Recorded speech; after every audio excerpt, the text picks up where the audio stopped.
सर्वे सुखिनः सन्तु सर्वे सन्तु निरामयः। आरोग्य पत्रिकेचा साप्ताहिक कार्यक्रम निरामय। निरामय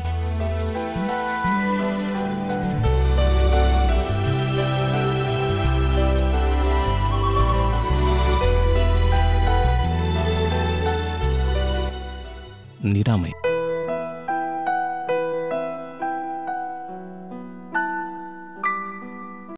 नमस्कार श्रोते हो, निरामय या कार्यक्रमाचे सादर करते सूरज गोळे यांच्यासह मी ज्योती हातेकर आपणा सर्वांचं स्वागत करते आहे. श्रोते हो, आज आपण आपल्या आकाशवाणी अकोला केंद्राच्या स्टुडिओमध्ये डॉक्टर प्रशांत पोफाळकर यांना आमंत्रित केलेलं आहे आणि आज आपण त्यांच्याकडनं कीटकनाशकं फवारताना काय आपण काळजी घ्यायला पाहिजे, विषबाधा होते म्हणजे काय होते आणि काय उपाययोजना आपण करायला पाहिजे या संबंधी जाणून घेणार आहोत. नमस्कार सर. नमस्कार मॅडम. कार्यक्रमामध्ये मी आपलं स्वागत करते आहे. धन्यवाद. श्रोते हो, पीक पाण्याचे दिवस आहेत. खरं तर आपण पाहतो की ग्रामीण भागामध्ये आपल्याला हे जे प्रकार आहेत हे झालेले आढळतात. शेतामध्ये कीटकनाशक फवारताना असेल किंवा अन्य कुठल्या कारणाने होणारी विषबाधा असेल तर कोणते धोके होऊ शकतात त्यामुळे? यामध्ये पहिल्यांदा तर कीटकनाशक फवारताना योग्य काळजी न घेणे ह्याच्यामुळे हे धोके संभवतात आणि त्यामुळे बरेचसे शेतकऱ्यांना मृत्यूला सामोरे जावं लागते. याचा ऑर्गॅनोफॉस्फरसचा मृत्यूदर हा कधीकधी 60 ते 70% पण जातो जर वेळेवर ट्रीटमेंट किंवा उपाययोजना नाही केल्या गेल्या तर. आणि त्याच्यामध्ये मुख्यत्वे 3 प्रकारचे धोके निर्माण होऊ शकतात. एक म्हणजे श्वसनामधून जर ते गेलं तर आपल्याला डायरेक्ट ते फुफ्फुसामध्ये जाते आणि त्यामुळे ऑर्गॅनोफॉस्फरस पॉयझनिंग होते. दुसरं तोंडातून गेलं, खाल्ल्या गेलं तर ते आपल्या पचन संस्थेमधून जाऊन तिथून पसरते. आणि तिसरं आहे डोळे, त्वचा, हात पायाचे पंजे ह्याच्यामधून पण ते आत ॲब्सॉर्ब होऊन सारखेच प्रकारचा आजार निर्माण करू शकते किंवा स्थिती निर्माण करू शकते, जी की अत्यंत चिंताजनक होते. म्हणजे वेगवेगळ्या मार्गाने जरी तुमच्या शरीरामध्ये जातं आहे कुठल्याही प्रकारे हे विष, तर त्याचे परिणाम मात्र गंभीर स्वरूपाचेच होणारे असतात. तर ते आपण समजावून घेतलं पाहिजे. तर फवारणीचं द्रावण करताना त्यांनी काय काळजी घ्यायला पाहिजे मुख्यतः? वास्तविक पाहता फवारणीची तयारी ही आदल्या दिवशीपासून करायला पाहिजे. स्वच्छ असे भांडे, स्वच्छ असं पाणी, गुळगुळ पाणी कधीच वापरू नये, कारण त्यामध्ये आपल्याला अंदाज येत नाही. त्यानंतर बऱ्याचशा कीटकनाशकांच्या पाकिटामध्ये हातमोजे, मास्क, टोपी आणि किट आलेले असतात, ज्याच्यामध्ये पॅन्ट, गॉगल असतात. पण लोक काढून फेकून देतात कारण त्यांनी गरमी होते आणि चालायला त्रास होतो. पण ते वापरणं अत्यंत आवश्यक आहे. तसंच दाट पिकं असलं तर फवारणी करताना एकेरी नोझल वापरावा, कारण जर मल्टिपल स्प्रेइंग असेल तर ते रिफ्लेक्ट होऊन आपल्या अंगावर येण्याची शक्यता राहते किंवा डोळ्यात जाण्याची शक्यता असते हवेच्या याने. तर एकेरी नोझलने खाली हात करून जर व्यवस्थित मारला, वेळ लागतो पण आजकाल कसं असते की सर्वांना घाई असते आणि जो फवारणी करणारा असतो त्याला एका शेतातून दुसऱ्या शेतात जायचं असते, तर त्यालाही जास्तीत जास्त शेतं आपल्याला कवर करायचे असतात, त्यामुळं हा प्रॉब्लेम होतो. तसंच कीटकनाशक कुठल्याही शरीराच्या अंगावर पडणार नाही याची वेळोवेळी काळजी घ्यावी लागते. त्यासाठी वाऱ्याचा वेग, वाऱ्याचा झोत कोणीकडे आहे तर त्या दृष्टीने पण थोडंसं सजग राहायला पाहिजे. शेत वर खाली असलं आणि चालताना जर तोल गेला तर त्याही वेळेला आपल्या अंगावर तिथे कीटकनाशक पडायची शक्यता राहते. किंवा मग बरेच वेळा कीटकनाशकाची बॉटल किंवा पाऊचवर लेबल हे बरोबर वाचलेलं नसते, तर ते समजून घ्यायला पाहिजे. आणि जेवढं पाहिजे तेवढंच द्रावण तयार करायचं. मग ते शिल्लक असलेलं द्रावण हे धोकादायक ठरू शकते. माणसांना, इव्हन गुराढोरांनासुद्धा पाणी समजून पिलं जाऊ शकतं. आणि फवारणी संपल्यावर आंघोळ करायला पाहिजे, कपडे स्वच्छ धुवायला पाहिजे आणि लगेच फवारणी झाल्यानंतर काही पदार्थ खाणे, खास करून तंबाखू किंवा बिडी पिणे किंवा काही गुटखा खाणे हे टाळावं. हे तर अतिशय महत्त्वाची बाब आहे जी आपण समजून घेतली पाहिजे की आपण जी किट आणलेली आहे कीटकनाशकाची, त्यामध्ये जर तुम्हाला हातमोजे दिलेले आहेत किंवा तुम्हाला धारण करण्यासाठी काही कपडे दिलेले आहेत तर ते तुम्ही घातले पाहिजेत. गॉगल दिलेला आहे तो तुम्ही लावला पाहिजे. हे सगळं त्याची खबरदारीचे जे उपाय असतात त्यासाठी म्हणून दिलेलं असतं. आणि फवारणी करताना पण सरांनी आपल्याला सांगितलं की खरं तर आपण खूप छोट्या छोट्या गोष्टींपासून काळजी घेतली पाहिजे. हवेचा वेग कुठे आहे किंवा कुठल्या दिशेने हवा वाहते आहे त्यानुसार आपण फवारणी केली पाहिजे. थोडं जरी ते कीटकनाशक तुमच्या शरीरामध्ये जाणार आहे तर ते त्याचा परिणाम दाखवल्याशिवाय राहणार नाही. घाई ही अशी बाब आहे की जर आपल्याला आहे एखादा मजूर की ज्याला या शेतातून पुन्हा त्या शेतात जायचं आहे, पण कुठल्याही प्रकारची घाई जी आहे ती मृत्यूला आमंत्रण देणारी ठरू शकते. हे कीटकनाशक आहे हा एक अपघातच आहे की अपघाताने ते तुमच्या शरीरात जातं आहे आणि त्याचे दुष्परिणाम तुम्हाला माहिती आहे काय होऊ शकतात म्हणून.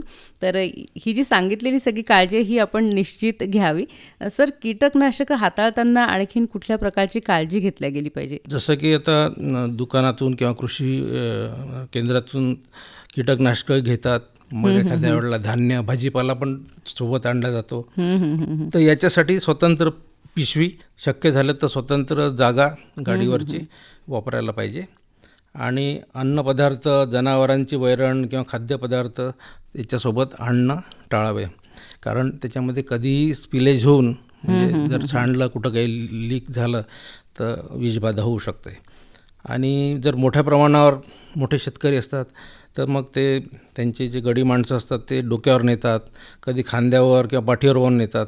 मग अशा वेळेला ते सांडायचं आणि कपड्यातून संसर्ग किंवा त्वचेमधून ॲब्सॉर्ब होण्याची शक्यता राहते. म्हणजे भले तुम्ही काळजी घेतली होती की बाबा अगदी तोंडाला काहीतरी बांधून घेतलं आहे, मास्क लावला आहे की ते तोंडावाटे गेलं नाही पाहिजे, पण ते तुमच्या त्वचेवर जरी सांडलं तरी पण आपण बघितलं की त्वचेमार्फत पण ते तुमच्या शरीरामध्ये पसरू शकतं.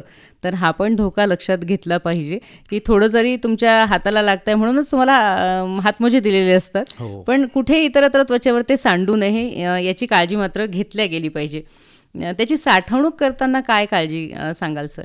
साठवणूक ही एक कुलूपबंद आणि वेगळ्या खोलीमध्ये ठेवा, जी की स्वयंपाकघर किंवा नेहमीच्या वावराच्या जागेपाशी नसावी, एकदम वेगळी असावी, जिथं सहसा लहान मुलं, गुरंढोरं किंवा पाहुणे मंडळी सहजासहजी नाही गेली पाहिजे. कारण प्रत्येकाला उत्सुकता असते काय या पिशवीमध्ये ठेवलेलं किंवा हे काय वाचून पाहावं. बरेचदा जरी ते फुटलेलं नसलं तरी दुसऱ्या त्या कार्टूनमधलं काही फुटलेलं बाहेरून त्याला लागलेलं असू शकतं आणि मग विषबाधा होऊ शकतं. लहान मुलांना याच्यापासून दूर ठेवावं, त्यांना त्याच्यापासून प्रशिक्षण द्यावं की याला हात लावणे हे अत्यंत धोकादायक आहे. आणि सूर्यप्रकाश, पावसाचे पाणी किंवा हवा यांच्या संपर्कात ते येणार नाही याची काळजी घ्यावी. सूर्यप्रकाशामुळे कधीकधी प्लॅस्टिक वगैरे जे वितळून किंवा मग आतमधलं द्रावण प्रसरण पाहून एखाद्या वेळेला लीक होऊ शकतं. आणि पावसाच्या पाणीमुळे कधीकधी मग ते करोजन म्हणतात ज्याला, ते होऊन लिकेज होऊ शकतं. आणि हवेमुळे मोठ्याने हवा आली तर एकावर एक ठेवलेले जे असतात ते पडून पुन्हा ते फुटून लीक होण्याची शक्यता राहते. कीटकनाशकं आणि तणनाशकं हे दोन प्रकार असतात सहसा, तर त्यांची साठवणूक वेगवेगळी करायला पाहिजे. कारण त्यांचं जे आहे द्रावण तयार करणे, त्यांचं फवारणे याचं टायमिंगही वेगळं असतं. तर त्याच्यासाठी पण नाही तर त्याच्यामध्ये सुद्धा बऱ्याचदा ॲक्सिडेंट किंवा अपघात होण्याची शक्यता राहते. आणि औषधे ही जी आहे ती मूळ पॅकिंगमधून इतर पॅकिंगमध्ये टाकू नये. ज्या पॅकिंगमध्ये आहे त्या पॅकिंगमध्येच ठेवा आणि त्याच्यातूनच वापरायला काढायचे. आणि शक्यतो आपण राहत असलेल्या घरांमध्ये कीटकनाशकं ठेवून येऊ. बरेचदा काय होतं की उरलेलं असलं मग छोट्या बॉटलमध्ये, बरेचदा आम्ही पाहिलं की खोकल्याच्या औषधाच्या किंवा ॲसिडिटीच्या बॉटलमध्ये काढून ठेवलेलं राहते आणि मग रात्री बेरात्री कोणाला त्याचं काम पडलं तर ते पिण्यात आलेलं आहे, असे पण घटना घडलेल्या आहे. तर म्हणून त्याच बॉटलमध्ये ठेवावे, भलेही ते किती कमी असो. म्हणजे अशा प्रकारची चूक तर अजिबातच होऊ नये, कारण पॅकिंग जर वेगळं असेल किंवा दुसऱ्या कशात तुम्ही काढून ठेवलं तर नक्कीच धोक्याचं प्रमाण वाढणारं असतं. एक घोटसुद्धा हा जीवाला धोकादायक ठरू शकतो. तुम्ही सांगितलं की त्वचेमधनं जरी ते शरीरात गेलं तरी ते परिणाम करणार आहे, तर तुमच्या पिण्यात जर जाणार असेल तर निश्चितच मोठा धोका होऊ शकतो. त्यामुळे या गोष्टींकडे तर निश्चितपणे लक्ष दिल्या गेलं पाहिजे. कारण काय की त्वचा ही अजून लवकरात लवकर रक्तापर्यंत पोहोचवण्याचं साधन आहे. म्हणजे जे पोटातून जाईल त्याला तरी थोडा वेळ लागेल, उलटी होण्याची शक्यता राहते. त्वचेमध्ये तो प्रकार नसतो. जे काही गेलं ॲब्सॉर्ब झालं ते पूर्ण सरळ तुमच्या रक्तापर्यंत रक्तातून पोचलंय. हृदयात आणि हृदयातून पूर्ण शरीरात पसरणार. तर त्वचा ही अत्यंत महत्त्वाचा अवयव आहे अशा प्रकारचा प्रसार करायला. नंतर डोळे, डोळ्यातून सुद्धा डायरेक्ट उडलं तर ते लवकरात लवकर रक्तामध्ये मिसळू शकतं. सर, एवढी सगळी काळजी घेतल्यानंतर सुद्धा जर काही अपघात झालाच की एखाद्याच्या अंगावर सांडलं आहे, त्वचेद्वारे ते आतमध्ये गेलं आहे किंवा विषबाधेची शंका वाटते, तर खात्री कशी करायची? काय लक्षणं दिसतील आपल्याला?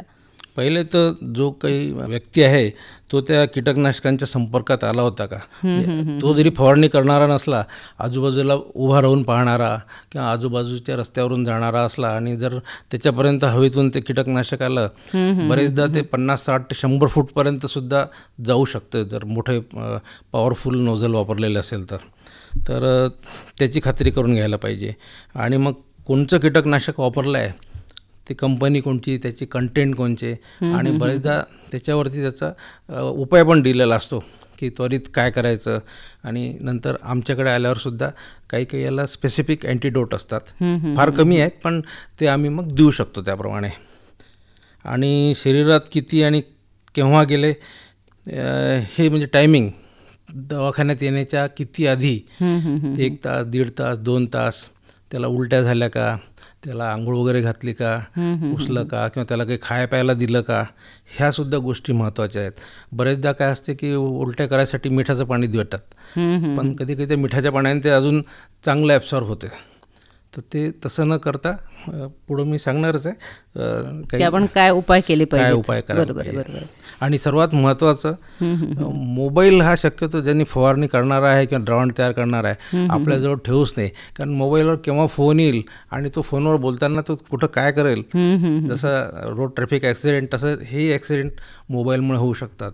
आणि ज्या काडीनी किंवा ज्या दांडीने तो ढवळतो बरेचदा, त्याची कुठेही फेकून न देता तिला एक तर जाळून टाका, लाकडी असेल तर, किंवा मग स्वच्छ पाण्याने धुवून, लोखंडाचे वगैरे असेल तर ती अशा वेगळ्या ठिकाणी ठेवा की जनावरं किंवा पोरं येऊन ते हाताळणार नाहीत किंवा जनावरं चाटणार नाहीत. बरेचदा अशक्तपणा, चक्कर येणं, त्वचेची जळजळ होणे, डाग पडणं त्वचेवरती, घाम येणे, डोळ्यांची जळजळ होणे, डोळ्यातून पाणी येणे, अंधूक येणे, तोंडातून खूप लाळ गळणे, तोंडाची आग होणे, उलटी, तर हे तर जर पोटात गेलं तर पहिला सिम्पटम असतोच, मळमळणे, आणि कधीकधी पातळ संडास लागून पोट पण दुखतं, डोकेदुखी, अस्वस्थता, अंगदुखी, स्नायूदुखी ज्याला म्हणू, जीभसुद्धा कधीकधी लोळी पडू शकतो. आणि बेशुद्ध पण झालेले आहेत बरेचदा पेशंट, कारण मेंदूपर्यंत जर पोचलं तर लवकरात लवकर. आणि छातीत दुखतं, खोकला येतो, फुफ्फुसावर जर जास्त परिणाम झाला तर श्वास कमी पडू लागतो. आजकाल खेड्यापाड्यातही ऑक्सिजनचे मीटर असतात, तर ऑक्सिजन पण कमी व्हायची शक्यता राहते. ब्लड प्रेशर कमी होऊ शकतं पेशंटचं. आणि कधीकधी त्याला फिट येऊ शकतं, झटके, जर जास्त प्रमाणात घेतलं तर ह्या सर्व गोष्टी विषबाधेच्या लक्षणामध्ये येतात. कुठलं पण लक्षण आपल्याला दिसलं तर आपण थोडंसं मागे जाऊन पटकन आपण, मला असं वाटतं, त्याचं निदान करावं की आपण कुठल्या अशा वस्तूच्या संपर्कात आलो होतो का किंवा काय झालेलं असू शकतो, म्हणजे पटकन तुम्हाला निदान करून उपचार घ्यायला थोडं सोपं राहील. सर, असं जर झालं आहे, विषबाधा झाली आहे, लक्षात आलं आहे, तर तातडीने घरी काय उपचार केले जाऊ शकतात? सर्वात प्रथम तर त्याला जिथं विषबाधा झाली आहे, जसं डोळ्यात उडालं तर डोळे स्वच्छ पाण्याने 5 मिनटापर्यंत धुवायचे. त्यानंतर घाम येत आहे त्याला तर टॉवेलने पुसून काढायचा, त्याचा श्वास बरोबर आहे की नाही हे योग्य रीतीने पाहायचं. आणि शक्यतो टॉवेल 2-3 टॉवेलनी त्याला पुसायला पाहिजे, पहिले ओल्या टॉवेलनी, मग कोरड्या टॉवेलनी. आणि शरीरावर उडालं असेल तर 10 मिनटं ते साबणाने स्वच्छ धुवायला पाहिजे. जर समजा रोग्याला झटके येत असतील तर जीभ त्याची दातामध्ये सापडायची शक्यता राहते.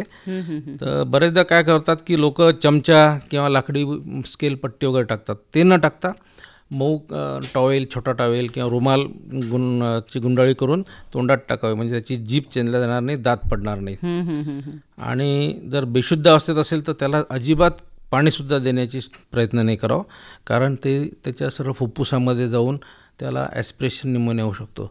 मग तो पॉयझनिंगमधून जरी बाहेर निघाला तर ॲस्पिरेशन निमोनिया हा त्याच्या जीवाला घातक ठरू शकतो. कारण आजकाल रोगजंतू खूप रेझिस्टंट होत आहेत, ते ऐकत नाहीत, मोठमोठ्या आणि महागडे अँटीबायोटिक देऊनही निमोनिया जो ॲस्पिरेशनने झालेला आहे तो खूप धोकादायक राहतो. आणि जर शुद्धीवर असेल तरच त्याला उलटी करण्यासाठी मग आपण प्रवृत्त करू शकतो. त्याच्यामध्ये सर्वात महत्त्वाचं, लाकडी कोळसा असेल तर त्याची भुकटी करून अर्ध्या ग्लास पाण्यामध्ये 3 चमचे लाकडी कोळसाची भुकटी ती त्याला पाजायची आणि त्याला उलटी काढायला लावायचं. मिठाचं द्रावणही देता येते, पण मिठाच्या द्रावणाने उलटी होईल नाही होईल याची शक्यता कमी राहते, आणि जर सोडियम वाढलं तर मग अजून दुसरे प्रॉब्लेम होऊ शकतात. आणि कपड्यांवर जर उडालं असेल तर पहिले कपडे बदलायचे, रोग्याला लवकरात लवकर स्वच्छ करायचं, दुसरे कपडे घालून दवाखान्यामध्ये लवकरात लवकर न्यायला पाहिजे. आणि जिथं कुठं विषबाधा झाली तिथं आजूबाजूला ते विष जमिनीवर, झाडांच्या पानावर असू शकतं, तर तिथून त्याला लवकरात लवकर बाजूला करायला पाहिजे, नाही तर पुन्हा पुन्हा त्याला ते विषबाधा होत राहील. म्हणजे काय करायला पाहिजे त्यासोबतच आपण काय करायला नको हे सुद्धा आपल्याला आपल्या डॉक्टर साहेबांनी सांगितलेलं आहे. तर या सगळ्या गोष्टी बारकाईने आपण जाणून घेतल्या पाहिजे. कारण आपल्याकडे शेत असेल तर आपण कीटकनाशक वापरणार आहोत, कारण ती थोडी गरज झाली आहे, आणि ते जर आपण वापरणार आहोत तर ते वापरताना आपल्याला काय धोके होऊ शकतात, झालाच चुकून धोका तर आपण काय काळजी घ्यायला पाहिजे, ही सगळी माहिती आपण आपल्या संग्रही ठेवली पाहिजे. आपण इतरांना सुद्धा ती सांगितली पाहिजे, जेणेकरून आपल्याला अशा कुठल्याही प्रकारचा धोका होणार नाही, किंवा काही झालाच तर आपल्याला त्याच्यावर तातडीने उपचार करता येतील. याही व्यतिरिक्त आपण आपल्या डॉक्टरांपर्यंत ताबडतोब जाऊन पोहोचलं पाहिजे. सर, हे तर झालं आपण कीटकनाशक फवारताना विषबाधा वगैरे होईल, पण इतरही काही गोष्टी असतात ज्यातून विषबाधा होऊ शकते, तर आपण ते काय, त्याच्याबद्दल काय सांगू? जसं की सर्पदंश आहे. आता सर्पदंशाचे कारण म्हणजे या मान्सूनच्या दिवसामध्ये त्यांच्या बिळात पाणी जातं आणि त्यांना मग उबदार जागा शोधत ते कुठं लाकडं ठेवलेल्या लाकडाच्या वखारी, लाकडाचं जिथं कुठं ठिकाण आहे, किंवा अंथरूण पांघरूण किंवा रस्त्याच्या बाजूला येऊन बसतात. आणि जर त्यांना जर स्पर्श झाला किंवा पाय पडला तर ताबडतोब ते दंश करतात. म्हणून या दिवसामध्ये ज्याही वेळेला दाट पिकांमधून आपण जातो तर एक तर गमबूट किंवा जाड बूट घालून, लांब पॅन्ट, पूर्ण बायाचा शर्ट, हातमोजे घालायला पाहिजे. आणि शक्यतो टॉर्च रात्रीच्या वेळेला, आणि दिवसाला हातात काडी किंवा पाय थोडंसं आपटत जर तुम्ही गेले तर तो साप सहसा निघून जातो. कारण त्याला दिसत नाही, पण त्याला आपल्या या संवेदना असतात, त्या व्हायब्रेशन्समुळे तो बाजूला जातो, कारण त्याला पण स्वतःच्या जीवाची भीती राहते. तर आणि शक्यतो कुठेही बरेचदा लाकडं वगैरे ठेवलेले असतात. आता पावसामुळे मग ते घरात आणून ठेवले जातात शेतकऱ्यांच्या म्हणा किंवा ग्रामीण भागात. तर लोक काय करतात की ते सरळ काढायला घाईघाईमध्ये त्याच्याकडे पाहतही नाही दुसरं काम करताना, आणि त्यावेळेला नेमका तो तिथं बसलेला असतो. तर 50 ते 60% पेशंट असे येतात. त्यानंतर तुम्ही अंथरूण वगैरे गुंडाळून ठेवलेलं असते, ते उबदार असते. काही साप त्यांना त्या अंथरुणामध्ये जाऊन लपायला आवडते, आणि मग झोपलं त्याच्यामध्ये की तो बरोबर जाऊन चावतो. आणि जिथं कुठं लाकडी घरं असतात, नाटी असतात, कवेलू असतात, तर तिथं झाडावरून तो कवेलामधूनही घरात शिरलेला आहे. तर त्याला अशी कोणतीच जागा नाही की तो येऊ शकत नाही. तर सजग राहणे, सतर्क राहणे हे महत्त्वाचं आहे. ग्रामीण भागातच नाही, आपण शहरी भागात पण बघतो की ट्रिपला कोणी जाणार असेल, पावसाळी ट्रिपला जाण्याचा मोह असतो सगळ्यांना. अशा वेळेला एखाद्या वेळेला सर्पदंश होऊ शकतो, किंवा तुमच्या घरामध्ये तुम्ही तुमचे काही बॉक्सेस आहेत, तुमच्या चपला बुटं आहेत तुम्ही ठेवून दिले आहेत, तर त्यामध्ये पण आपल्याला साप आढळल्याचे आपण व्हिडिओज बघतो. टॉयलेटच्या सीटमध्ये तर 4थ्या-5व्या मजल्यावर पण निघाल्याचे व्हिडिओ आपण बघतो. तर कायम आपण सजग असलं पाहिजे, हाच एक त्याच्यावरचा प्रथमोपचार आपल्याला सांगता येईल. तरी पण सर, सर्पदंश झाल्यानंतर आपण काय प्रथमोपचार घ्यायला पाहिजे? पहिले तर ताबडतोब वैद्यकीय मदतीसाठी 108 नंबरला संपर्क करून ॲम्ब्युलन्सला बोलवून घ्यायचं, आणि ते येईपर्यंत त्या व्यक्तीला कमीत कमी हलवायचं, शांत राहायला, त्याला धीर द्या, त्याला थोडंसं डोक्याचा भाग उंच करून ठेवा, आणि त्याला सांगा की घाबरायची गरज नाही, आपण लवकरात लवकर पोहोचू. कारण बरेचदा घाबरल्यामुळे दुसरे प्रॉब्लेम होऊनच रोगी दगावतो. आणि जिथं कुठं चावला आहे त्या ठिकाणी कोरडा किंवा सैल असा कापड झाकून ठेवायचा. लोक काय करतात, करकचून आवळतात. त्यामुळं जर समजा तो विषारी नसेल तर दुसरे धोके होतात. त्या ठिकाणी मग रक्तपुरवठा कमी होऊन गँग्रीन होण्याची धोका राहतो. किंवा विषारी जरी असला तरी ते विष पसरायला बराचसा वेळ लागते. तर ते टुर्निकेट ज्याला म्हणतो, ते टुर्निकेट आजकाल बांधायला नाही पाहिजे असं सायन्स सांगतं. आणि त्याला शक्यतो सरळ झोपवायचं, पालथं किंवा कड्यावर नाही झोपायचं. आणि दंश झालेला जो भाग आहे, हात पाय, तो हृदयाच्या लेवलच्या वरती नाही गेला पाहिजे, तो त्याच्या खाली राहिला पाहिजे. म्हणजे रक्त स्लोली हृदयाकडे जाईल. वरती गेलं तर फास्ट जाईल आणि लवकर ते शरीरामध्ये पसरेल. तर आरोग्यासाठीच्या ह्या ज्या सगळ्या बाबी आहेत ह्या सगळ्यांनी शिकून घेतल्या पाहिजेत. आणि आपण स्वतःसोबत इतरांचे पण प्राण त्यामुळे वाचवू शकतो. सर, काय करायला पाहिजे आणि काय करायला नको हे पण आपण सांगूया. सर्पदंश झालेला असताना बरेचसे जे रिमोट एरिया आहेत जिथं सोयी नसतात, मग तिथं बरेचदा भोंदू वैद्य, बाबा जे की साप उतरवतो, सापाचं विष काढतो, अशा त्यांची ख्याती असते. पण बरेचदा तिथं बिनविषारी सापावले गेलेले असतात आणि ते बरे झालेले असतात. आणि जर चुकून विषारी साप चावलेला गेला तर तो तर तिथून जिवंत वापसच येत नाही. तर अशा लोकांकडे चुकूनही जाऊ नये. आणि जिथं दंश झाला आहे त्या ठिकाणी तोंडाने विष काढायचा प्रयत्न करू नये. कारण जो काढतो त्याच्या जर हिडीला जखम असेल कुठं दातामध्ये किंवा जिभेला, तर त्यालासुद्धा ते विष भिनू शकतं त्याच्या शरीरात. जिथं चावला आहे साप, बऱ्याच वेळा त्याला ब्लेडने चिरे देणे किंवा काही जे काही हातात सापडेल ते तर अजूनही त्याच्यापेक्षाही खूप धोकादायक आहे. त्यामुळे इन्फेक्शन वाढू शकतं, रक्तस्राव जास्त होऊन पेशंट दगावू शकतो. आणि आवळपट्टी किंवा दाबपट्टी बांधू नये हे तर मी आधीच सांगितलं आहे. तिथं शेकायचं पण नाही, दंश झालेल्या ठिकाणी बिलकुल शेकू नये. आणि पारंपरिक पद्धतीचे इलाज वगैरे जे आहे असे कोणतेच इलाज करायचे नाही. फूकपाक करणे किंवा कोण्या मठात नेणे किंवा दर्ग्यात नेणे. सर, नक्की काय करायला पाहिजे ते पण आपण सांगू. जसं सर्पदंश जर पायाला झाला असेल तर तो पाय स्थिर ठेवा. त्याला दोन्ही बाजूनी लाकडी पट्टीचा आधार द्या, म्हणजे तो कमीत कमी हालेल आणि वेदना पण त्याच्या कमी होतील. आणि गाडीमध्ये वगैरे टाकताना तो पहिले न उचलता बाकी शरीर उचला आणि त्या पेशंटला तो पाय खालच्या स्थितीमध्ये ठेवूनच गाडीमध्ये टाका. आणि मग गाडीमध्ये बसल्यावर मग तुम्ही ते ॲडजस्ट करू शकता. आणि लवकरात लवकर प्रायमरी हेल्थ सेंटर म्हणा किंवा कॉटेज हॉस्पिटल जे असेल तिथं घेऊन जायला पाहिजे. कारण तिथं आता सरकारने पॉलिव्हॅलंट अँटीस्नेक व्हेनम हे अवेलेबल केलेलं आहे. आणि तज्ज्ञ डॉक्टर, ट्रेन डॉक्टर हे जवळपास प्रत्येक ठिकाणी असतात. कधी कधी तर जितक्या लवकर तुम्ही अँटीस्नेक व्हेनम द्याल तितक्या लवकर तो पेशंट बरा होऊन जातो. जर उशीर झाला तर मग ते विष पसरून त्याचा बाकीच्या अवयवांवर परिणाम हा चालू होऊन जातो. आणि एक महत्त्वाचं, आपल्या भागामध्ये विषारी साप हे मुख्यत्वे 3 किंवा 4 प्रकारचेच आहे. नाग हा तर सर्वांना लवकरात लवकर ओळखता येण्यासारखा फणा काढणारा. त्यानंतर घोणस आहे, त्यानंतर मण्यार आहे आणि फुरसे हा क्वचितच दिसतो. हा शक्यतो कोकण भागामध्ये किंवा वाळवंटी प्रदेशामध्ये दिसतो. आपल्याकडे फुरसे सहसा दिसत नाही. तर घोणस हा बऱ्याचदा मोठा झालेला असतो आणि तो अजगरासारखा दिसतो. तर लोक अजगर समजून त्याला पकडायला जातात आणि तो अत्यंत विषारी असतो. बाकीचे जे साप आहेत ते सहसा बिनविषारी साप असतात. तर त्याप्रमाणे साप ओळखणं आणि ते डॉक्टरांना सांगणे की हा साप होता. शक्यतो सर्पमित्राला जर तुम्ही बोलवला तर ते पकडून व्यवस्थित त्याचा फोटो काढून आणि पॅक करून त्या सापाला पण जीवदान देऊन पाठवतात. पण बरेचदा लोक त्याला मारतात आणि मग तो ओळख होण्याच्या पलीकडे राहतो. तर सापाला पहिले ओळखणं हे महत्त्वाचं आहे.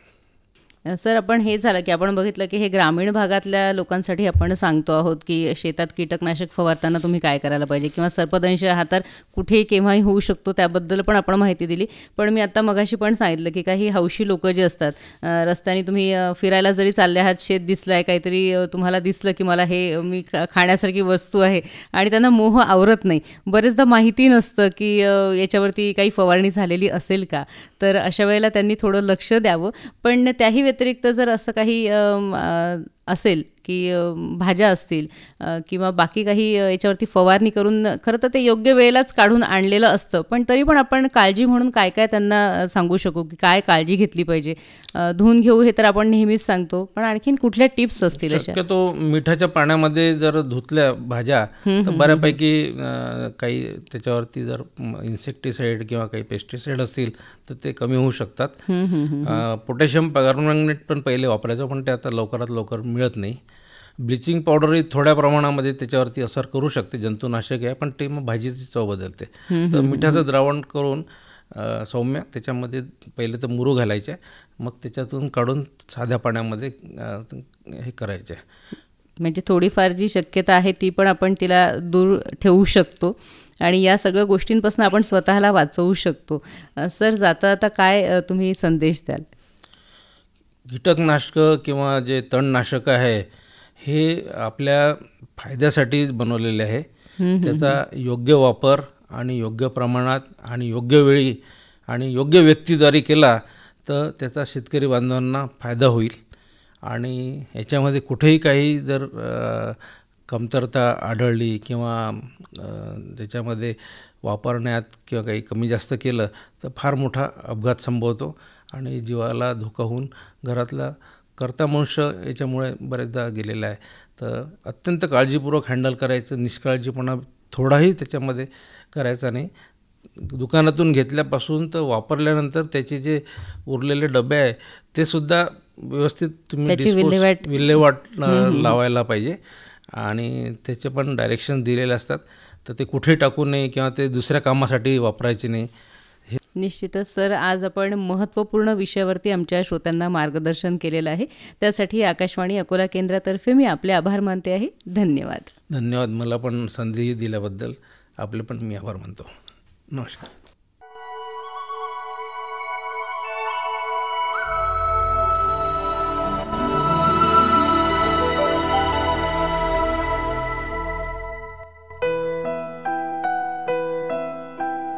सर्वे सुखिनः सन्तु, सर्वे सन्तु निरामयः. आरोग्य पत्रिकेचा साप्ताहिक कार्यक्रम निरामय. निरामय.